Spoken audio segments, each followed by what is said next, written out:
De la neige comme seul élément de construction. Créer des parpaings assez solides pour être agglomérés, mais en ce moment, par moins 6 à 1600 mètres d'altitude, la neige est trop sèche, il faut l'humidifier.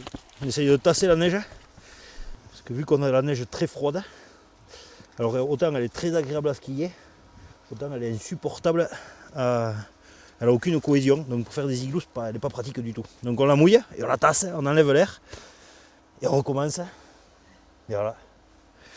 Et on essaye que ça tienne. Une fois moulés et glacés, les blocs de neige sont rassemblés les uns sur les autres. Jessica les agglomère patiemment, l'air ne doit pas passer entre les briques. En fait, on va tourner comme un escargot, quoi, en fait. Et en fait, les blocs, en les posant, ils se collent les uns aux autres. Et le froid fait le reste après, s'il veut bien faire froid.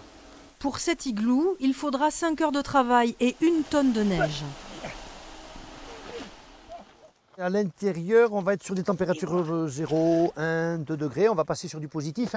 D'où l'intérêt, nous après, de le lisser. On ne l'a pas trop mal lissé. Et ensuite, l'intérêt, c'est de faire un petit trou au sommet pour que l'air chaud, quand les gens dorment, s'évacue.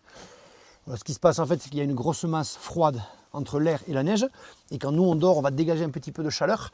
Donc ça fait fondre un petit peu. Il manque juste le petit tunnel devant pour faire joli, l'aspect Playmobil, qui fait un peu isolant. On remarquera la légèreté. Depuis 2019, Pierre et David proposent des nuits insolites au cœur du domaine skiable de Gourette. Quelques heures dans la peau d'un Inuit. Tapis et duvets permettent de dormir sans engelure. D'ici demain, 3 igloos seront terminés et accueilleront leurs hôtes pour une nuit à la fraîche.